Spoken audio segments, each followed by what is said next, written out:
Something I've been noticing recently is people putting me on unnecessary pedestals. Now, I say this because I've had too many conversations recently where people think or deem me as so different than they are, as if I have no idea what they're going through. I have no clue, their reality, whatever the case may be.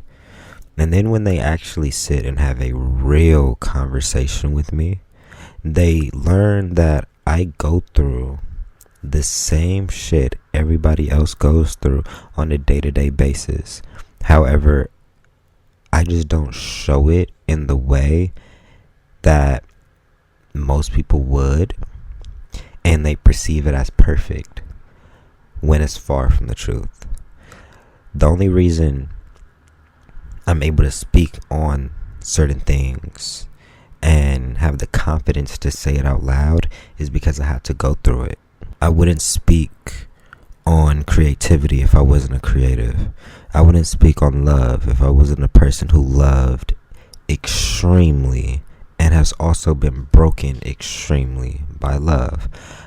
I wouldn't talk about, self-care, entrepreneur. I wouldn't talk about certain shit if I didn't go through it. And when I went through it, I didn't have, a hand right there guiding me through all of the problems.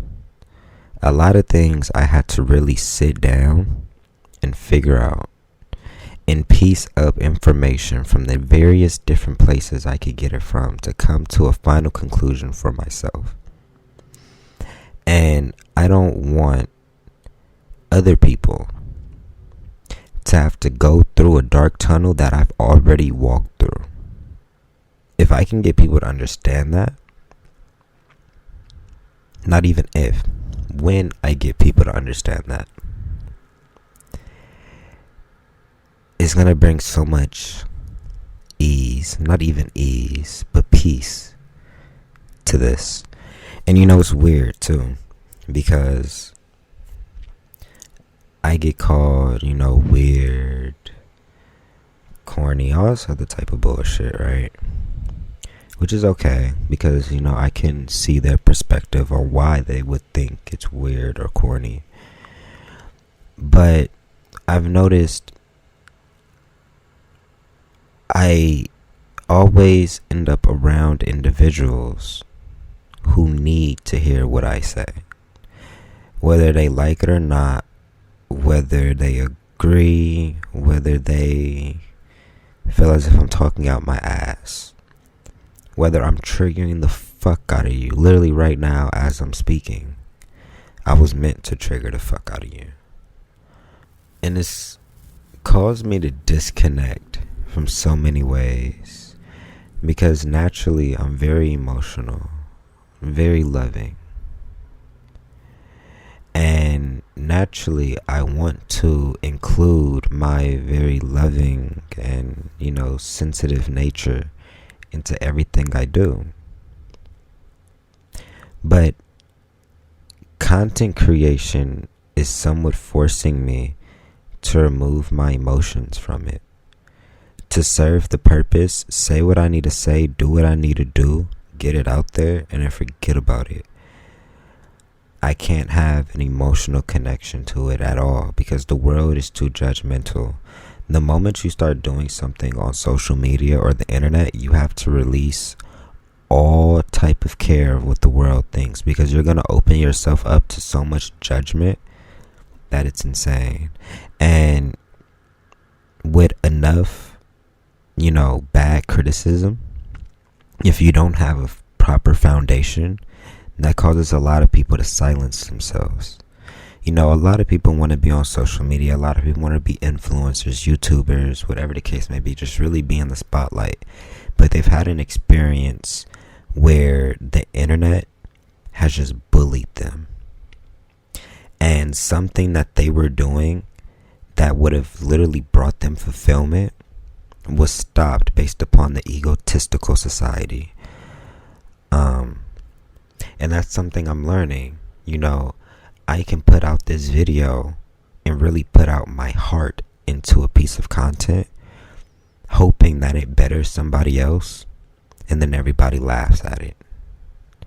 That doesn't mean that my purpose was not fulfilled, and that does not mean that it was not served, because more chances than not, the same people who laugh at you, the same people who talk about you, the same people who disregard you, are also the same people who take inspiration from you behind closed doors but don't tell you anything.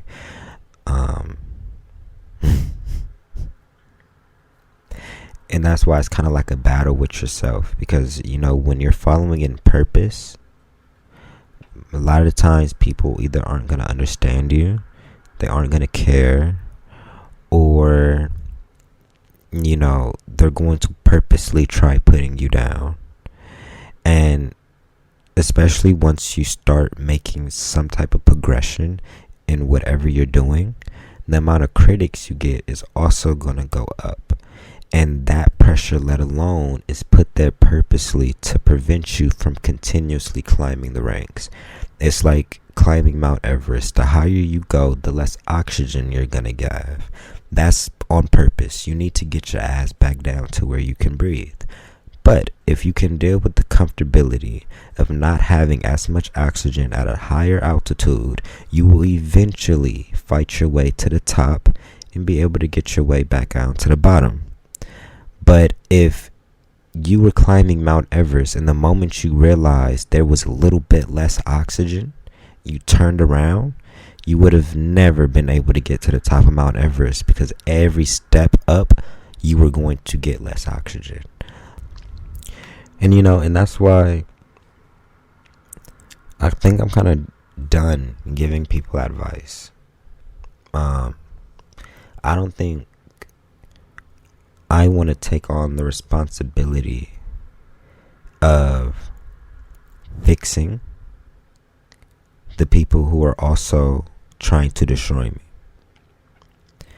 Now, what I will do is I will openly vent and be vulnerable and allow the people who have also gone through some sort of trauma, some sort of experience, some sort of whatever thought pattern, and allow them a space to come and feel normal, not feel as if they're indifferent, not feel as if they're going through something that nobody else is going through.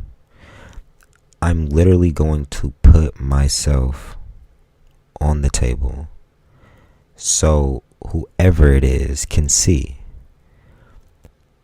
I can see the good characteristics in him. I can see the bad characteristics in him.